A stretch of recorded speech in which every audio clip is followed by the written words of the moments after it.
दोस्तों, हिमालय की कुछ ऐसी जगह है जहां आज तक कोई इंसान नहीं पहुंच पाया। भगवान शंकर भी हिमालय पर ही निवास करते थे।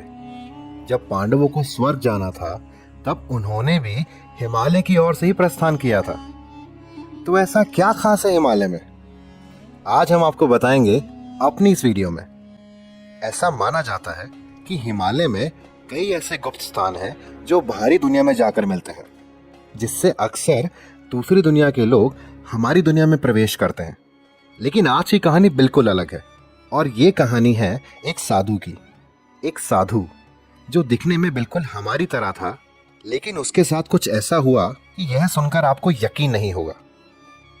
ये कहानी है संदीप नामक एक व्यक्ति की, जो कानपुर के एक छोटे से कस्बे में रहता था, जिसका छोटा सा एक परिवार था, जिसमें माता पिता और एक बड़ा भाई था। बचपन से ही थोड़ा शरारती लेकिन दिल का बहुत अमीर।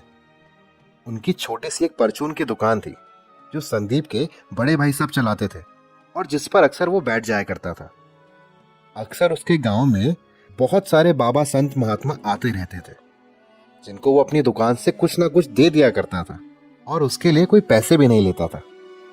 उसके इन्हीं अच्छे कर्मों के चलते भगवान की कृपा उस पर सदा बनी रहती थी।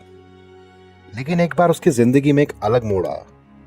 दरअसल उसके भाई ने परचून की दुकान के लिए बैंक से लोन लिया था, जिसको वो समय पर नहीं चुका पाया, क्योंकि इतनी बिक्री ही नहीं थी, जिसकी वजह से पूरा परिवार हमेशा चिंता में रहता था। एक दिन वो अपनी दुकान में काफी परेशान होकर बैठा हुआ था, तो एक साधु महात्मा दुकान के सामने से गुजरे। जैसे कि उसकी आदत थी, वो हमेशा अपने पास से साधु महात्माओं को कुछ ना कुछ देता था, और इस बार भी उसने कुछ ऐसा ही किया। लेकिन जब उसने साधु को देखा तो वो बड़ा हैरान रह गया।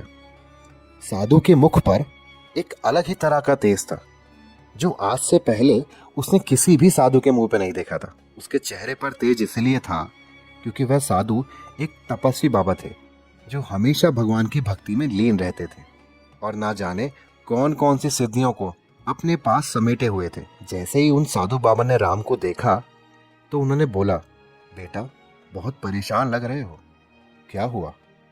राम ने बोला, बाबा जी कुछ नहीं, बस ऐसे ही। अब साधु ठहरे तपस्वी, और सिद्धियां उनके पास ऐसी थी कि सामने वाले व्यक्ति की मन की बात जान ले, और राम को देखते ही वह जान चुके थे। उन्होंने बड़ी धीमी आवाज में कहा कि तुम्हारी समस्या का समाधान है भोलेनाथ की भक्ति।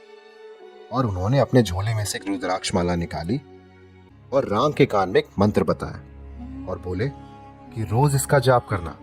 राम उस साधु से बड़ा प्रभावित हुआ। वो बड़ी परेशानी में तो था ही, तो उसने साधु से वह माला ले ली और वापस दुकान पर जाकर बैठ गया। राम भोलेनाथ का भक्त था और मंदिर भी जाया करता था। अब उसके मन को विश्वास हो गया था कि भोलेनाथ सब सही कर देंगे।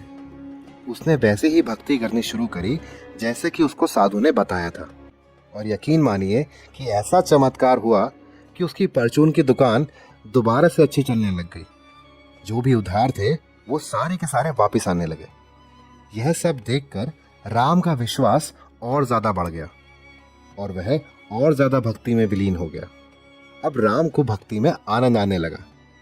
लेकिन एक रात उसके साथ एक बहुत अजीब सी घटना घटी। सोते सोते सपने में उसको वही साधु दिखा जो कि उसको अपनी दुकान के सामने मिला था। राम ने देखा कि वह साधु हिमालय में है और अपनी तपस्या में विलीन है। लेकिन अगले दिन सुबह उठने के बाद राम का मन अभी भी सपने में था, और उसने ठान लिया था कि अब वह हिमालय जाएगा। इसके बाद एक दिन उसने थोड़ा सा खाने का सामान और एक कंबल लिया और हिमालय की ओर चल पड़ा। धीरे धीरे वह केदारनाथ की पहाड़ियों की तरफ जाने लगा। रास्ता थोड़ा कठिन था, लेकिन जिस पर भोलेनाथ की कृपा हो उसका भला कोई क्या बिगाड़ सकता है। और उसने अब अपने मन में ठान लिया था कि हिमालय जाकर ही साधना करेगा। जैसे ही वह केदारनाथ की पहाड़ियों में पहुंचा तो उसे वहां उन्हीं संत के दर्शन हुए जो उनको गांव में मिले थे। एक पल के लिए राम को ऐसा लगा कि उन्हीं ने राम को अपने पास बुलाया है, और ये दिव्य संत थे। महाअवतार बाबा जी कहते हैं बाबा जी पिछले 5000 सालों से हिमालय के पर्वत पर निवास करते हैं। वह एक परम योगी हैं जिन पर प्रकृति के नियमों का कोई प्रभाव नहीं है। वह सदैव युवा थे और युवा ही रहते हैं। वह हजारों सालों से हिमालय में वास कर रहे हैं, पर फिर भी उनकी आयु एक 25-26 साल के किसी नव युवक के बराबर लगती है।